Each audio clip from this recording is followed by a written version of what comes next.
Mr. Collins was not a sensible man, and the deficiency of nature had been but little assisted by education or society, the greatest part of his life having been spent under the guidance of an illiterate and miserly father. And though he belonged to one of the universities, he had merely kept the necessary terms, without forming it at any useful acquaintance. The subjection in which his father had brought him up had given him originally great humility of manner, but it was now a good deal counteracted by the self-conceit of a weak head, living in retirement, and the consequential feelings of early and unexpected prosperity. A fortunate chance had recommended him to Lady Catherine de Bourgh when the living of Hunsford was vacant, and the respect which he felt for her high rank, and his veneration for her as his patroness, mingling with a very good opinion of himself, of his authority as a clergyman, and his right as a rector, made him altogether a mixture of pride and obsequiousness, self-importance and humility.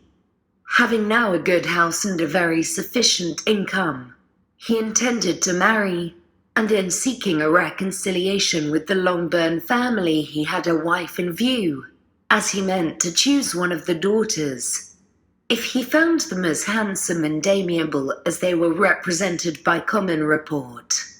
This was his plan of amends, of atonement, for inheriting their father's estate, and he thought it an excellent one, full of eligibility and suitableness, and excessively generous and disinterested on his own part. His plan did not vary on seeing them. Miss Bennet's lovely face confirmed his views, and established all his strictest notions of what was due to seniority, and for the first evening she was his settled choice. The next morning, however, made an alteration, for in a quarter of an hour's tighter grave tight with Mrs. Bennet before breakfast, a conversation beginning with his parsonage house, and leading naturally to the avowal of his hopes, that a mistress might be found for it at Longbourn, produced from her, amid very complaisant smiles and general encouragement, a caution against the very Jane he had fixed on. As to her younger daughters, she could not take upon her to say, she could not positively answer, but she did not know of any prepossession. Her eldest daughter, she must just mention, she felt it incumbent on her to hint, was likely to be very soon engaged.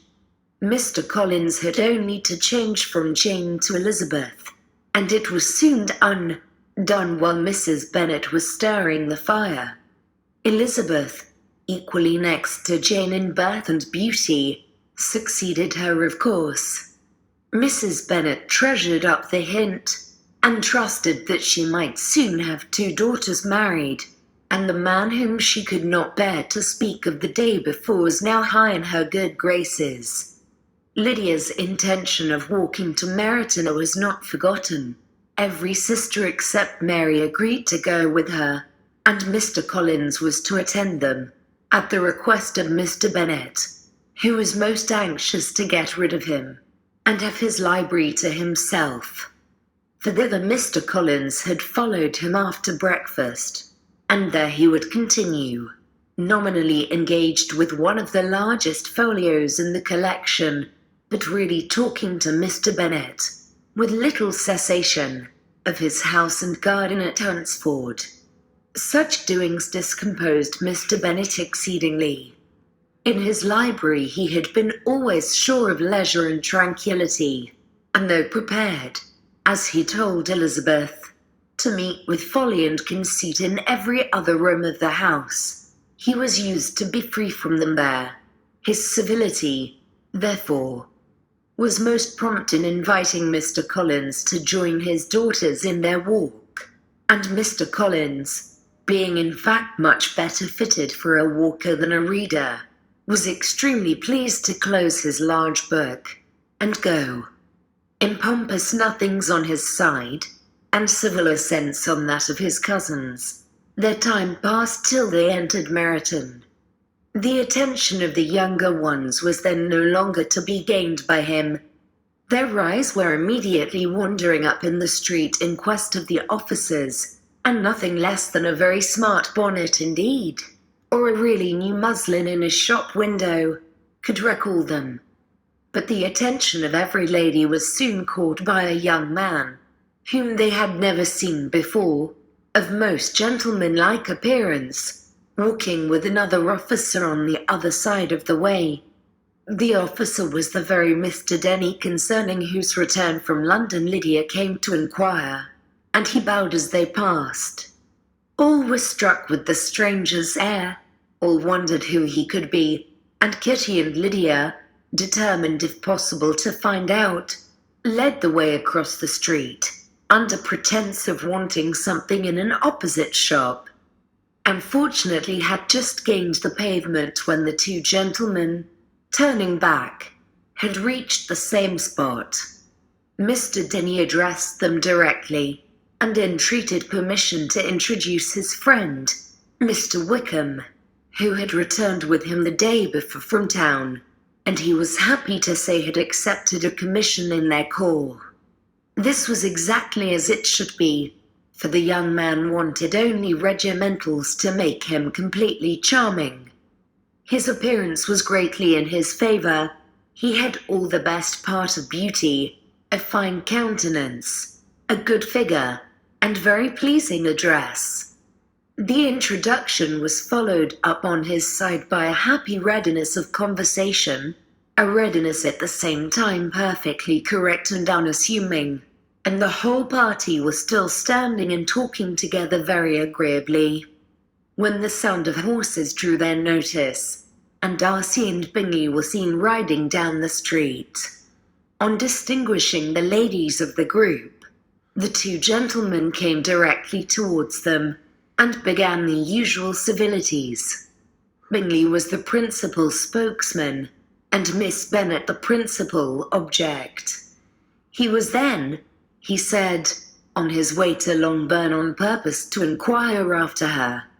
Mr. Darcy corroborated it with a bow, and was beginning to determine not to fix his eyes on Elizabeth, when they were suddenly arrested by the sight of the stranger, and Elizabeth, happening to see the countenance of both as they looked at each other, was all astonishment at the effect of the meeting. Both changed colour, one looked white, the other red.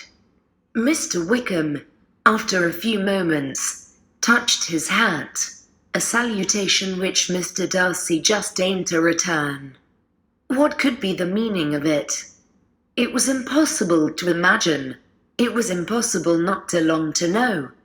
In another minute, Mr. Bingley, but without seeming to have noticed what passed, took leave and rode on with his friend. Mr. Denny and Mr. Wickham walked with the young ladies to the door of Mr. Phillip's house, and then made their bows, in spite of Miss Lydia's pressing entreaties that they should come in, and even in spite of Mrs. Phillips's throwing up the parlour window and loudly seconding the invitation. Mrs. Phillips was always glad to see her nieces, and the two eldest, from their recent absence, would particularly welcome, and she was eagerly expressing her surprise at the sudden return home, which, as their own carriage had not fetched them, she should have known nothing about if she had not happened to see Mr. Jones's shop boy in the street, who had told her that they were not to send any more drafts to Netherfield because the Miss Bennets were come away.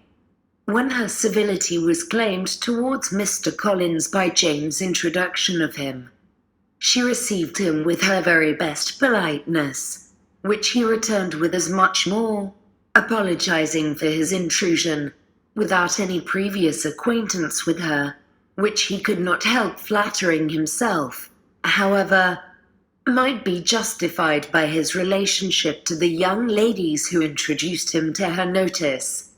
Mrs. Phillips was quite awed by such an excess of good breeding, but her contemplation of one stranger was soon put to an end by exclamations and inquiries about the other, of whom, however, She could only tell her nieces what they already knew. That Mr. Denny had brought him from London, and that he was to have a lieutenant's commission in the Shire. She had been watching him the last hour, she said, as he walked up and down the street, and had Mr. Wickham appeared, Kitty and Lydia would certainly have continued the occupation, but unluckily no one passed windows now except a few of the officers, who, in comparison with the stranger, would become stupid, disagreeable fellows. Some of them were to dine with the Phillipses the next day, and their aunt promised to make her husband call on Mr. Wickham, and give him an invitation also, if the family from Longbourn would come in the evening.